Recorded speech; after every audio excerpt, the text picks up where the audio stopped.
শিব পূজার সময় শিবলিঙ্গে নিবেদিত নির্মাল্য যেমন বিল্বপত্র, পুষ্প, ফল, ফুল, চাল ইত্যাদি এগুলো কখনোই গ্রহণ করতে নেই। এগুলো সর্বদা বর্জন করতে হয় বা জলাশয়ে নিক্ষেপ করতে হয়।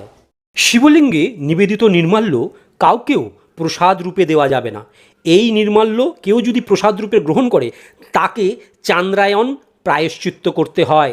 স্কন্ধ পুরাণে উল্লেখ আছে, নির্মাল্যঞ্চ নিবেদঞ্চ পাত্রম পুষ্পঞ্চ বর্জয়েত রুদ্রেণ ভুক্তং নির্মাল্যম ন তথা দেবান্তরৈ নির্মাল্যঞ্চ নিবেদঞ্চ ভূত্যা চন্দ্রায়ণঞ্চরেত। অর্থাৎ এই নির্মাল্য কখনোই গ্রহণ করা যায় না। শিবলিঙ্গের ঊর্ধ্বমুখের নাম ঈশান। বিশেষ করে এই ঊর্ধ্বমুখের নির্মাল্য কখনো গ্রহণ করতে নেই, কারণ সমুদ্র মন্থনের সময় যে বিষ উত্থিত হয়েছিল সেই বিষ ব্রহ্মাণ্ডকে নাশ করে দিত। শিব তার করতালুতে সেই তীক্ষ্ণ সূক্ষ্ম বিষটি পান করে কণ্ঠে ধারণ করেছেন। সেই বিষে সর্বদা জ্বালা হয়। তাই শিবলিঙ্গের মুখের ওপর নিবেদিত ফুল, ফল, পত্র, পুষ্প, মনোহর উপাচার নির্মাল্য রূপে অগ্রাহ্য। সাক্ষাৎ ব্রহ্মময় হইলেও এই নির্মাল্য কখনোই গ্রাহ্য করা যায় না।